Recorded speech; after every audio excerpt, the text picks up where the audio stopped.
રાખો, જ્ઞાન ભણાવી શકાય, સમજાવી શકાય, એની પુસ્તક હોય, પણ વિવેક તો પ્રગટે. વિવેક ભણાવાય નહીં. વિવેક તો સૂઝનું નામ છે. ક્યાં બેસવું, ક્યાં ઉભા રહેવું, ક્યારે બોલવું, ક્યારે નહીં બોલવું, આ વિવેક સૂઝનું નામ છે. કોઈને શીખવાડાય નહીં. ઘણી વાર અવિવેકને કારણે કેટલું જ્ઞાન હોય એ બધું નકામું જતું. વિવેક શૂન્યતા એ સૌથી મોટી મૂર્ખતા છે. ઘણા ઘણા ભણેલા લોકો પણ અવિવેકી જોયા છે, અને ઘણા સાવ અભણ લોકો પણ એવા વિવેકી હોય. એટલે વિવેક એ સૂઝનું નામ છે. એ ભણાવાતું નથી, એ પ્રગટે છે અંદર. અને એમાં પણ ભક્તિ, જ્ઞાન અને વૈરાગ્યથી પ્રાપ્ત થનારો વિવેક. આ કોઈ લૌકિક વિવેક નહીં. મહાપ્રભુજીનો એક ગ્રંથ છે, 16 ગ્રંથમાં વિવેક ધૈર્યાશય. એમાં 9 પ્રકારના વિવેકની મહાપ્રભુજીએ ચર્ચા કરી છે. એમાં વિવેક ધૈર્યાશય અદ્ભુત, દરેક માનવ માત્ર આ વાંચવા જેવો ગ્રંથ છે. કેવલ વૈષ્ણવની વિવેક ધૈર્ય દ્વારા કેવી રીતે આશ્રયને પમાય. અદ્ભુત ચર્ચા મહાપ્રભુજી કે વિવેકસ્તુ હરિ સર્વમ નિજેચ્છાતઃ કરિષ્યતિ. અને એવા 9 પ્રકારના, જો કદાચ 7 દિવસમાં પણ ચર્ચા નીકળશે તો આપણે કરીશું. એનાથી વિવેકની વૃદ્ધિ કેમ થાય? આ કલિયુગમાં જીવ આસુરી વૃત્તિ વાળો થયો છે, એને વિશુદ્ધ કરવાનો ઉપાય શું? અમને કોઈ એવું સાધન બતાવો જે પાવન કરનારાઓમાં પણ પાવન કરનારું હોય, જે શ્રેય કરનારામાં પણ શ્રેય કરનારું હોય, અને મૂળ વાતે અમને ભગવાન કૃષ્ણને મેળવી આપે એવું કોઈ સાધન બતાવો ને ગુરુદેવ. ગુરુ પાસે જઈને કેવી જિજ્ઞાસા કરી? ભગવાન મેળવવાની વાત કરી. જ્યારથી આપણે ગુરુ પાસે જઈને સંસારની વાતો કરવા લાગ્યા, ત્યારથી એ સ્થાનને પણ સંસારી બનાવી દીધું. એક વસ્તુ યાદ રાખો, અમુક સ્થાનો, અમુક વ્યક્તિઓ, અમુક જગ્યાઓની પવિત્રતા જાળવવાની જવાબદારી આપણી જ છે. કારણ કે આ બધા સ્થાનો, આ બધા વ્યક્તિઓ અરીસા જેવા છે કે જ્યાં જઈને આપણે આપણો ચહેરો જોઈએ છે. અને એક વસ્તુ યાદ રાખો, ચહેરો કાળો થાય તો વાંધો નહીં, ધોઈને પાછો ચોખ્ખો થઈ જશે. પણ અરીસો કાળો કરી નાખ્યો ને તો જ્યારે જોશો ચહેરો કાળો જ દેખાશે.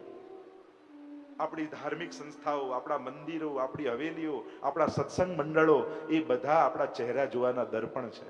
એ જગ્યાઓ કાળી ન થાય એની સાવધાની આપણે જ રાખવી. કારણ કે ત્યાં જો લૌકિકતા ફેલાવી દીધી તમે, પછી દુનિયામાં કઈ એવી જગ્યા કે જ્યાં જઈને આપણને ભગવાન યાદ આવે?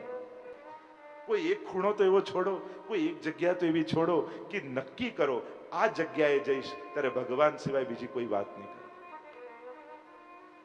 કમથી કમ નાથદ્વારા જાઓ ત્યારે રતાળું કરતા શ્રીનાથજીનું વધારે સ્મરણ કરજો. કારણ કે આ રતાળું એવું તાળું મારે છે ને આપણા ભાગ્ય ઉપર, લોકોને એ પહેલા યાદ આવે કે જલ્દી જલ્દી દર્શન કરીને પહોંચી જઈએ. ના, આનંદ કરો એનો વાંધો નથી, પણ એ શ્રીજીની જગ્યા, શ્રીજીને યાદ કરવાની જગ્યા છે. એટલે કોઈ જગ્યાઓ એવી આપણે જ સંકલ્પથી નક્કી કરીએ કે મારા માટે આ મારી ઉદ્ધારક જગ્યા, આ જગ્યાએ જઈશ ત્યારે બને એટલું લૌકિક ઓછું બોલીશ, ઓછું વિચારીશ, ત્યાં કેવલ ને કેવલ પ્રભુનું સ્મરણ કરીશ. આ મારી અલૌકિક સાધવાની જગ્યા છે. ઘરમાં એક એવો ખૂણો રાખો કે આ ખૂણામાં બેસો ને ત્યારે બને તો ઘરના કોઈએ મને બને તો લૌકિક વાત નહીં કરાવે. આ ખૂણો મારો ભગવાનનું નામ લેવાનું. તો વિચાર કરો. અહીંયા કહું કે ભગવાનને મેળવી આપે એવું કોઈ સાધન અમને બતાવો. ગુરુ વંદના કરતા સૌનકાદિ ઋષિઓ બોલ્યા, જો ગુરુ કૃપા કેવી થાય, ગુરુ કોને કહેવાય? શું આપણે બધા કોઈ વ્યક્તિગત ગુરુના આશ્રયમાં છે? કેવલ સભાગત નહીં, કોઈ વ્યક્તિગત ગુરુના સાનિધ્યમાં ખરા કે બે હાથ જોડીને એને કહ્યું હોય કે આજથી તું મારો ગુરુ છે, તમે મારા ગુરુ છો, હવે તમે આજ્ઞા કરો એ પ્રમાણે ભક્તિના પથ પર આગળ જાઓ. બ્રહ્મ સંબંધ તો આપણને બધાએ મહાપ્રભુજી આપ્યું, પણ કોઈ ગુરુનું, પ્રગટ ગુરુનું સાનિધ્ય જોઈએ. ચિંતામણીર લોક સુખમ, ચિંતામણી મણી આવે એ જો રાજી થઈ જાય ને તો સંસારનું બધું સુખ આપી દે. કલ્પવૃક્ષ જો પ્રસન્ન થઈ જાય તો સ્વર્ગના સુખો આપી દે. પણ ગુરુ પ્રસન્ન થાય તો યોગીઓને દુર્લભ એવું વૈકુંઠ ધામ આપી દેતા હોય છે, ભગવાનના ચરણ આપી દેતા હોય છે. અને એટલા માટે સાયુજ્ય, સારૂપ્ય, સામીપ્ય, સાલોક્ય, આ ચારે મુક્તિ ગુરુના સાનિધ્યમાં જ છે. સારૂપ્ય મુક્તિ, એના જેવું રૂપ, એને સારૂપ્ય કહીએ ને, ભગવાન જેવું રૂપ. તો જોજો, ગુરુજનની સાથે રહેનારા વૈષ્ણવ પણ એવા જ ધોતી બંડી તિલક કરી ગુરુ જેવા લાગે. આ એની સારૂપ્ય મુક્તિ છે. તમે મહાપ્રભુજીનું ચિત્ર જોશો ને કે દમલાજી બેઠા, કૃષ્ણદાસ મેઘન, માધવ ભટ્ટ કાશ્મીર, બધાના મુખ જોશો તો વલ્લભ જેવા જ દેખાશે. આ એની સારૂપ્ય મુક્તિ. સાયુજ્ય મુક્તિ, જોડાઈ જવું ભગવાનમાં, એ સારું છે. અને ગુરુ એના કોઈ સત્કાર્યમાં તમને જોડી દે તો માનજો તમારી સાયુજ્ય મુક્તિ થઈ ગઈ. ત્રીજી સામીપ્ય મુક્તિ, પોતાની નિકટતા. એમ કે તું આ બધું છોડ, તું મારી સાથે સેવામાં જોડાઈ જા. આ એની સામીપ્ય મુક્તિ. અને સાલોક્ય મુક્તિ એમ કે હવે તું ઘર બાર છોડી મારી હવેલીમાં રહેવા આવી જા અને મારી સાથે સાનિધ્યમાં રહેવા લાગ. આ તમારું સાલોક્ય મુક્તિ થઈ ગઈ. આ ચારેય પ્રકારની મુક્તિ શાસ્ત્રોમાં પ્રગટ ગુરુના સાનિધ્યમાં તત્કાલ મળે છે. તો એવું કોઈ સદગુરુનું સાનિધ્ય મળે, એને ક્યાંય બોલવું નહીં પડે, એની નિકટ બેસો તોય તમને એમ લાગે કે જાણે અમે પવિત્ર થઈ રહ્યા છીએ, જાણે ગંગાજીનું સ્નાન ચાલી રહ્યું છે. હું તો હંમેશા કહું, જેની નિકટ બેસતાની સાથે આપણા પાપ આપણને ખૂંચવા લાગે, માનજો આ સદગુરુ છે. જેની નિકટ બેસતા આપણું મન પવિત્ર થવા લાગે, જેની નિકટ જતા એમ લાગે કે મેં તો પ્રભુ સંબંધી આજ સુધી કાંઈ નથી કર્યું, હું શું કરું, મને કંઈક બતાવો. જ્યારે ભક્તિનો ઉદય થવા લાગે જેના સાનિધ્યમાં, માનજો તમે સદગુરુના સાનિધ્યમાં છો. મહાપ્રભુજીનું નામ છે ને, સાનિધ્ય માત્ર દત્ત શ્રી કૃષ્ણ પ્રેમા. કેવલ સાનિધ્ય માત્રથી ભગવાનના પ્રેમથી મહાપ્રભુજી ભરી દે છે. જેની નિકટતા આપણને ભક્ત બનાવી દે એ ગુરુ છે. ગુરુ ત્રણ દ્રષ્ટિ વાળો હોય, દૂરદર્શી હોય, સમદર્શી હોય અને પારદર્શી હોય. ગુરુ દૂરદર્શી હોય, ભવિષ્યમાં શું થવાનું છે એને ખબર છે, એટલે ભક્તને અત્યારથી તૈયાર કરે. તું આમ કરજે, આમ સાચવજે, આમ રાખજે. કારણ કે આગળ શું થવાનું છે આપણે નથી જાણતા, ગુરુ જાણે છે. ગુરુ સમદર્શી હોય, બધા પ્રત્યે એને સમાન ભાવ. હા, પણ વ્યવહારમાં એના અધિકાર પ્રમાણે સેવા સોંપે. સમાન ભાવ રાખવાનો અર્થ એવું નથી થતું કે બધાને એક જ કામ સોંપી દેવું.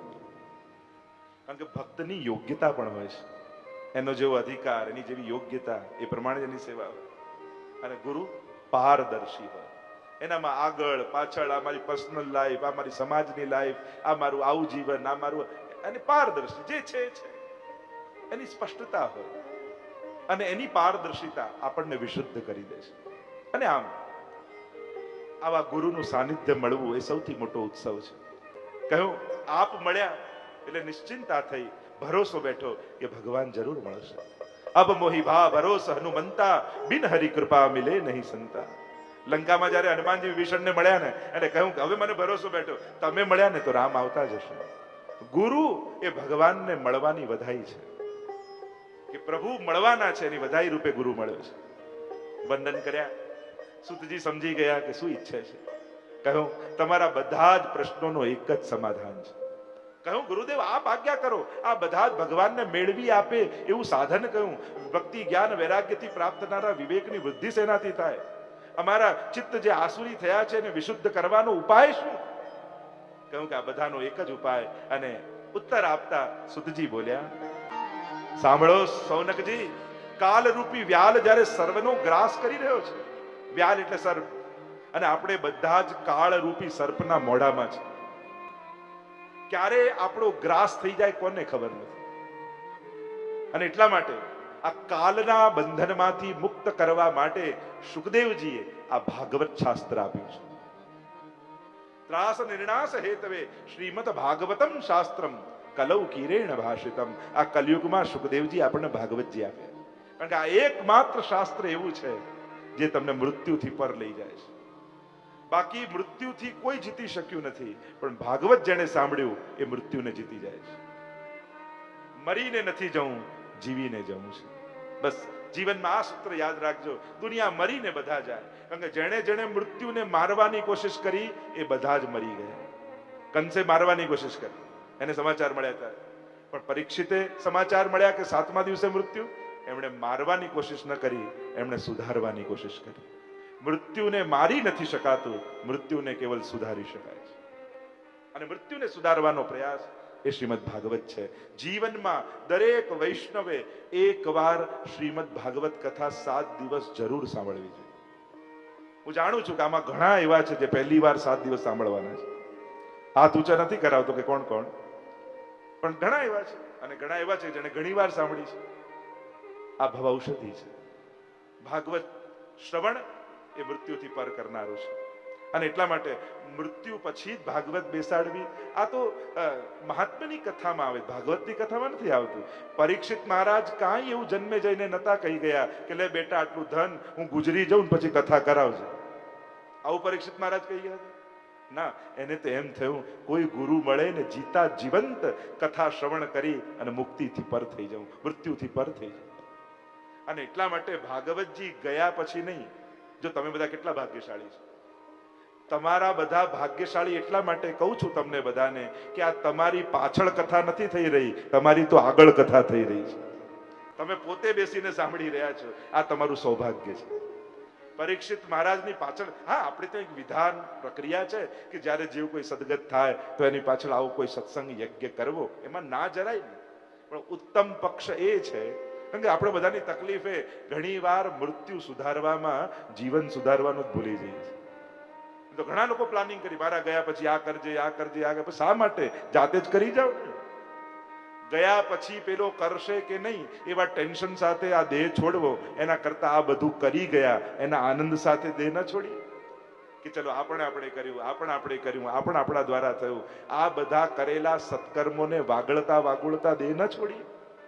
કેવા ટેન્શન સાથે શરીર છોડવું કે આ દીકરા પાસે આપી તો ગયા પણ કરશે કે નહીં, એટલે પાછા બીજા બેને કહી દો મારા દીકરાને યાદ અપાવતો રહેજો. એટલે આવી આખી ચેન હોય. અમને તો બધા જ અનુભવ હોય કે લોકો વાયા એવું પ્લાનિંગ ગોઠવી જાય. પણ શા માટે? જે પુણ્યો કરવા હોય જીતા જીવંત પોતાના હાથે કરીને જાઓ, જેથી એને તમે વાગોળતા જઈ શકો. જેને યુવાનીમાં સત્કર્મો ન કર્યો હોય ને એનું ઘડપણ બહુ ખરાબ છે. કેમ? કારણ કે જયારે શરીર ચાલતું બંધ થાય અને મનના ભરોસે જીવવાનો વારો આવે અને સારા સંસ્મરણો ભેગા ન કર્યા હોય તો બેઠા બેઠા વિચારીએ શું?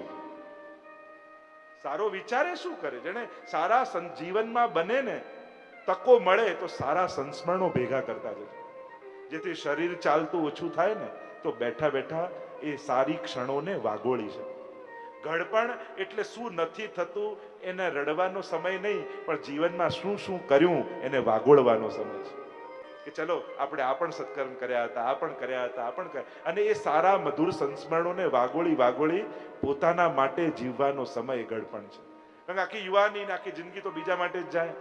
ભણવામાં ગઈ, પરિવાર માટે ગઈ, બાળકો માટે ગઈ.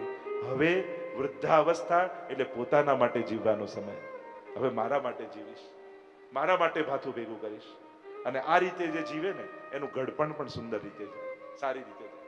અને એટલા માટે જાતે કરીને જાઓ, પોતાના હાથે કરીને જાઓ. અને મોટું જ કરો એ પણ જરૂરી નથી. બધા આખી સ્કૂલ ના બાંધી શકે પણ એક વિદ્યાર્થીને તો ભણાવી શકે ને. આખી હોસ્પિટલ ના બાંધી શકીએ પણ એકનો તો ઈલાજ કરાવી શકીએ ને. નાના સત્કર્મો પણ નાના નથી, એ બીજા 99 ની શરૂઆત છે. એટલે એમ નહીં માનવું આટલું કરવાથી શું થાય, ના, આટલું કરવાથી જ મોટું કરવાની ઈચ્છા થશે. એટલે એને નાનું નહીં જાણો, એને પણ મોટું માનો.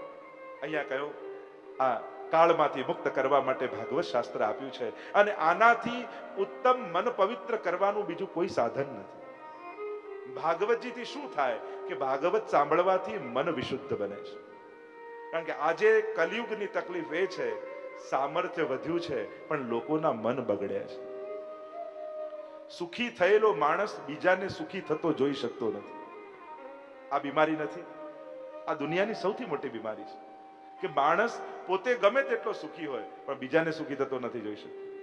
અને એટલા માટે જ કલિયુગમાં વધારે કથાઓની, વધારે મંદિરોની, આ બધાની જરૂરત વધી છે. કારણ કે મન સુધારવાની બીજી જગ્યા કઈ? ઘરેથી નીકળો ને તો ચારે બાજુ એવું દેખાય જેનાથી મન બગડે.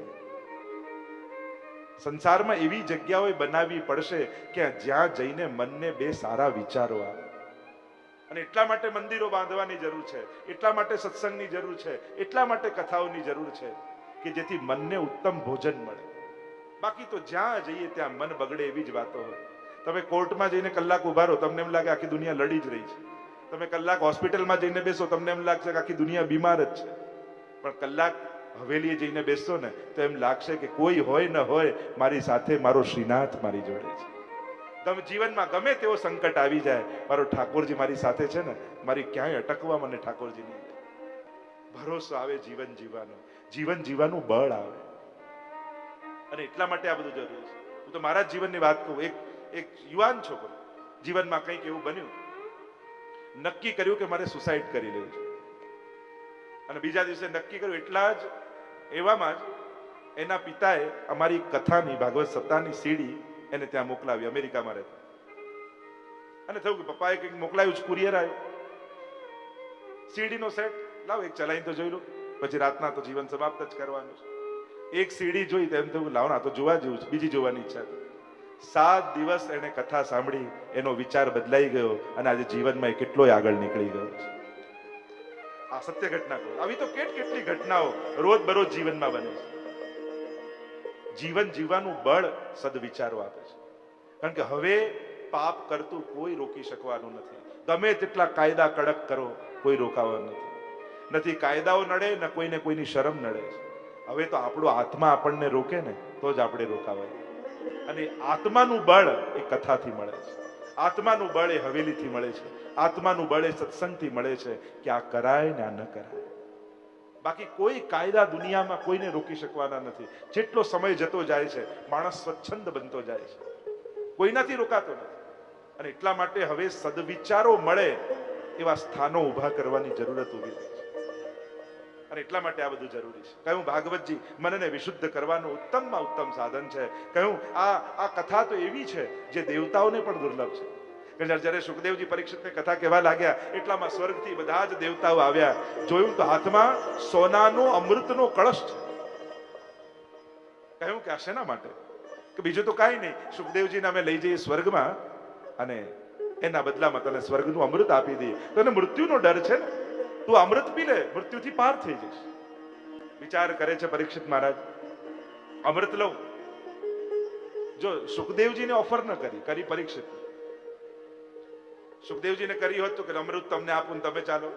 સુખદેવજી તો એમે ભગવદ રસના અમૃતથી અમર જ છે, એમને તો મૃત્યુનો ભય છે નહીં. થયું કે જેને ભય હોય ને ત્યાં અવસર હોય. આ સમાજ પણ તમને બીક બતાવીને તમારો લાભ લે છે. એ પછી બૌદ્ધિકતાના નામે હોય, આધ્યાત્મિકતાના નામે હોય, ધર્મના અનેક પ્રકારથી. આજે જેટલું માર્કેટિંગ પણ દુનિયામાં તમે જો દરેક વસ્તુનું ભય, આ ન વાપર્યું તો તમે બીમાર, આ ન યુઝ કર્યું તો તમે ગયા.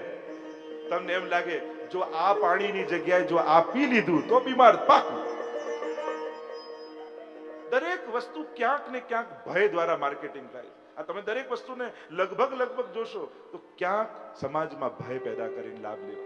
અને માણસ ભયભીત થાય ને પછી એનો ઉપયોગ થાય. અને એટલા માટે કમથી કમ ભગવાનના નામે જે ડરાવે ને એનાથી તો દૂર જ રહેજો, એનાથી ભયભીત થઈ જજો. કારણ કે દુનિયામાં ભગવાન જ એક એવા છે કે તમે ગમે તેટલા પાપ કર્યા હોય, આ એક સૂત્ર જીવનમાં લખી રાખજો, ગમે તેટલા પાપ તમે કર્યા હોય પણ ભગવાન પાસે જવાનો જ્યારે પણ મોકો મળે ને ત્યારે પાપને યાદ કરીને બેઠા ન રહી જતા, દોડવા લાગજો. કારણ કે ભગવાન જ તો એક એવા છે જે આપણને પાપથી છોડાવી શકે છે. બાકી દુનિયાના કોઈ પણ વ્યક્તિ પાપથી તમને મુક્ત નથી કરી શકે. એક ભગવાન એવો છે. અને ભગવાનના વચન છે, ગીતાજીમાં જ ભગવાને કહ્યું છે, અહમ ત્વા સર્વ પાપેભ્યો મોક્ષયિષ્યામિ મા શુચિ સર્વ ધર્માન પરિત્યજ્ય મામ એકમ શરણમ વ્રજ. તમારી શરણે ભગવાન પ્રભુ મારી અંદર તો અનેક પાપ છે. પ્રભુ કે એટલે તો કહું છું આવો, કારણ કે મારા સિવાય તને પાપથી મુક્ત કરાવી શકે એવું કોઈ નથી. અને એટલા માટે પ્રભુની સેવા કરવાનો, પ્રભુ પાસે જવાનો, કથા સાંભળવા, જ્યારે પણ ભગવત સંબંધી કોઈ પણ તક મળે ત્યારે પોતાના પાપને વિચાર કરીને અટકી ન જતા. અને બીજી વાત, આપણી અયોગ્યતા, જો આપણી અસમર્થ, આપણે ઘણી વસ્તુમાં અસમર્થ હોઈએ. આપણને ગાતા ના આવડે, બનાવતા ના આવડે, સંસ્કૃત ના આવડે, આ ના આવડે, ગ્રંથ ના આવડે, પાઠ. તો આપણી અસમર્થતા એ આપણી અયોગ્યતા નથી થઈ જતી. એટલે ભગવદ કૃપાના તમે અયોગ્ય થઈ ગયા એમ ન કહેવાય. એટલે તમારી અસમર્થતા એ તમારી અયોગ્યતા નથી, તમારી નિસ્સાધનતા એ જ તમારું સાધન છે.